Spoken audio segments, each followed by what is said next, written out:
Another source of nutrients that will help a C-section recovery is iron-rich foods.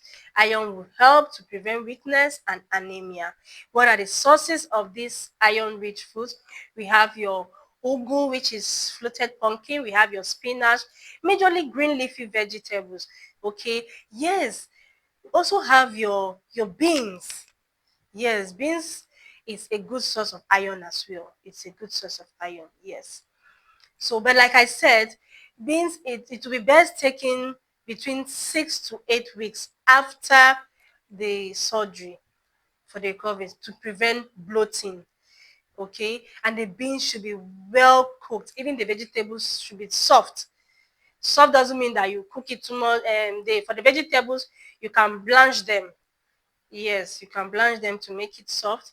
For the beans as well, cook it very, very soft. There are different methods of cooking beans in order to prevent bloating.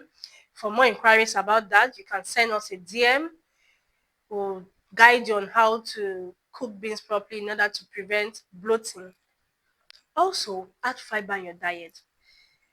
Now, constipation is very common after a C-section. Why? Due to the anesthesia they take, or due to the anesthesia being administered to them, and also reduce some physical movement. Now, when movement is being reduced physically, the intestines are less stimulated, therefore reduce bowel movement. But when movement is being, and when physical movement, there's more physical movement, the intestines are being stimulated more, therefore increased bowel movement. Also, some pain medication being given during C-section and after the C-section in order to reduce pain can also cause constipation. So it is essential that fiber is being added in order to avoid that constipation, so that the bowel will be loosened and the nursing mom can easily pass through. Okay, very essential, because if the mother is in pain, the child to be in pain, because the mother cannot be in pain and be breastfeeding the child. It will there will not be the connection will not be there. Okay, once a mother is healthy, the child will be healthy. Once a nursing mom is healthy, definitely psychologically and every aspect, the baby too will be healthy. Okay, another thing is eat calcium rich foods. Yes, eat calcium rich foods in order to support bone development in the child, since the child still be breastfeeding, support bone development of fiber. We have your vegetables like your cucumber. We have fruits like your banana, your orange, your pawpaw. We have whole grains such as your oats. Yeah, oats is a very rich source of fiber. We have beans, which is a really good source of fiber as well. Okay, so for the first few weeks, all these are very essential. The beans can come after the 6 weeks. Not that the beans is it's not a problem, but to prevent bloating, since there is reduced physical movement and there is constipation, so we don't get bloated. That's why we are a bit restraining for beans. But if it's well cooked and properly cooked, well soft, why not? And if the patient does not, or if the nursing mother, sorry, not the patient, if the nursing mother does not get bloated, yeah, the nursing mother is good with it. It's good to go with it. But we always suggest from 6 weeks to 8 weeks to prevent bloating. Yes. Now let's go to calcium rich foods. Why are calcium rich foods essential for bone development? And especially if the mother is breastfeeding. So the child bones will grow very well, healthy, and strong. What are these rich sources of calcium? We have milk, we have your cheese.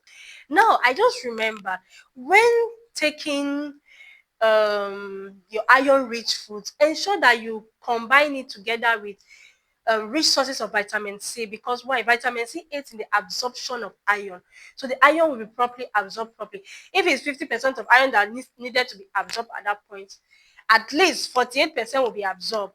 if you take it together with vitamin C. So always ensure that you take your iron supplements or iron rich foods together with um, um, vitamin C supplements or foods rich in vitamin C supplements for better absorption. Now let's go to eat foods that have anti-inflammatory properties again for healing. This is where our pepper soup comes in. Our pepper soup, our pap, our ginger and garlic, included in your meal for healing. These are all herbs which help in the body to recover and to heal properly. Also, energy giving foods. Yes, the mother will need energy in order to able to breastfeed the child. So energy giving foods such as your yam, your rice, your sweet potatoes, but it should be well cooked, very cooked, because to aid digestion so that it will be able to digest properly and not cause complication, which is constipation for the mother. So it should be well cooked for proper digestion. So all these junks it doesn't play any significant role, or it doesn't support the recovery process. It doesn't play any significant role in the recovery process. So why taking it? It's of no use. We go to carbonated drinks, causes bloating, make the mother uncomfortable, improper digestion. So what's the use? No significant role in the recovery process. Let's go to alcohol. Mr. Alcohol. No. What nutritional value does alcohol have? Nothing. What significant role does it play? Nothing. So why taking it? Because it will even affect the liver, to make the liver work more, and it will affect the brain of the child. So it will intoxicate the brain of the child. Why take it? Why breastfeeding? So don't take alcohol. It doesn't play any significant role in the recovery process. It doesn't help support healing, doesn't support repair of tissues, doesn't boost energy, doesn't help to prevent infection, doesn't help to prevent complications, doesn't support digestion. So why taking it? Nothing. So please don't take it. Over spicy and oily foods, not essential, because it doesn't play any significant role in the recovering process. So it is not essential. So in all this, in summary, what are we saying? That protein, iron rich foods, calcium rich foods, energy giving foods, fiber rich foods, hydration, all support C-section, post C-section recovery. By doing what? By healing, repair of tissues, preventing complications, preventing infections, supporting, boosting energy, and supporting digestion. I hope today we have learned something about the dietary management of post-cesarean section recovery.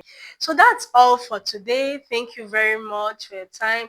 Please do not forget to subscribe to our YouTube channel. For more inquiries, please do not forget to send us a DM on our WhatsApp or our Facebook. We are here for you to help you live a better life and to improve your lifestyle.